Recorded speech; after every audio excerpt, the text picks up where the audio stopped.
What's up, Pete's Punks? It's Missy, and today we're going to be talking about why I quit my job at Barnes & Noble. I worked there for about 7 or 8 months. I don't remember exactly how long I worked there. It was almost a year though, I do know that. I did not get fired. I did not quit because I was going to get fired. I didn't leave on bad terms. I honestly did not want to leave. I made lots and lots of friends there. I had a lot of fun every time I went to work. It wasn't a hard job. I felt comfortable there. I got good discounts. I really honestly did not want to leave, but the things I'm going to be talking about in this video is why I had to. One thing that I'm going to talk about in this video, so I don't have to keep explaining it, is the membership that they sell. It's just a little plastic card. You purchase it, it's $25 for a whole year, and you got discounts throughout the store. That little plastic green card is one of the reasons I had to quit, but we'll get into that in a little bit. So I was hired in as a seasonal help, and then after the holidays, they told me that they wanted me to continue my employment there, so I was hired in. It was really cool that they liked me enough that they wanted me to continue working for them.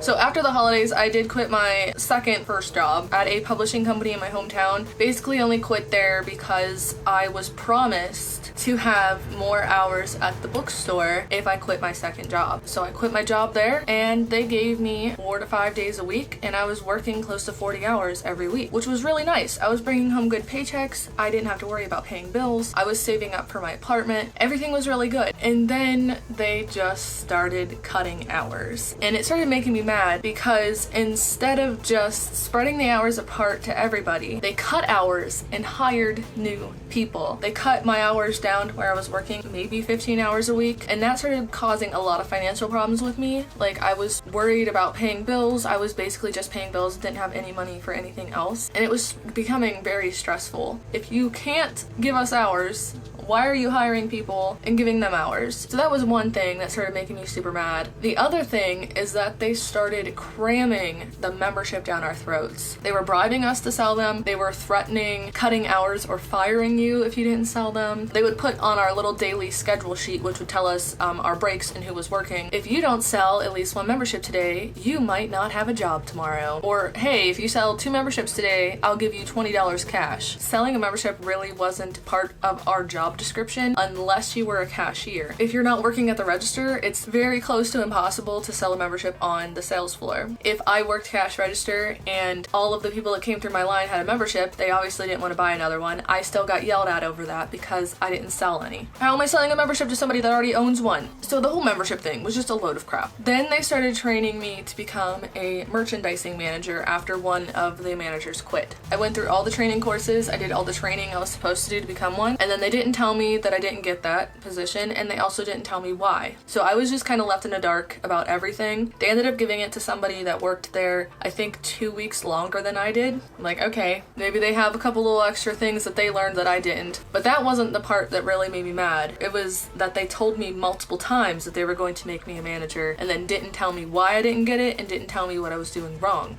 So they kind of just like, was like, hey, we're gonna make you a manager, let's give you all this training, let's make you do extra things, and then, never mind. I knew how to do every single thing in that entire store, but I was still making the same amount of money that someone that was just hired, that I trained, was. I feel like that was the last straw. Not that I thought that I needed to make more money, but the fact that I was doing every single thing that a manager was doing and not getting paid any more than somebody that just got hired kind of made me mad. So the fact they cut hours and hired new people, the fact that they were cramming memberships, bribing us and threatening us over those memberships, and the fact that I was doing everything a manager was but wasn't getting paid more. There was a bunch of other stuff that got on my nerves that I just didn't want to deal with anymore. So just all of that piled up onto me and made me not want to go to work, made me feel dumb and just want to die every time I walked through those doors. So I put applications out there and I got a new job, and I work close to 40 hours every week. So I'm making quite a bit of money now, and I feel more comfortable at my new job than I did at Barnes & Noble. I don't have to worry about selling something to someone that they don't want. It's just more peaceful, and I just feel more comfortable at my new job. Dealing with Barnes & Noble was just a load. I feel like a lot of weight was lifted off my shoulders after I quit there.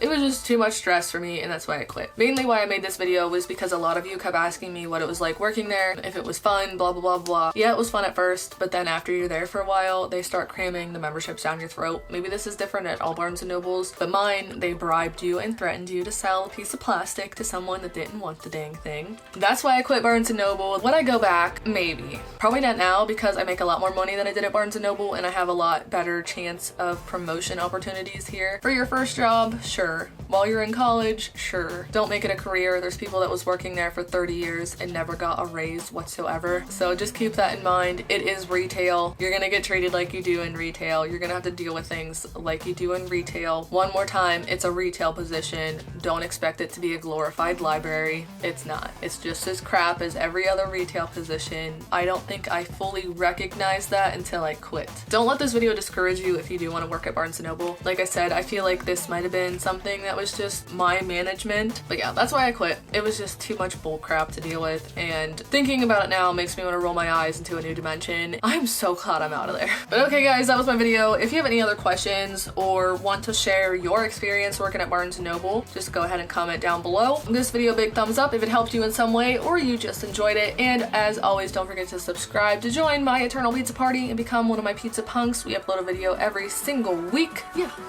Bye guys, thanks for watching. Have a super duper fantastic day. Mwah.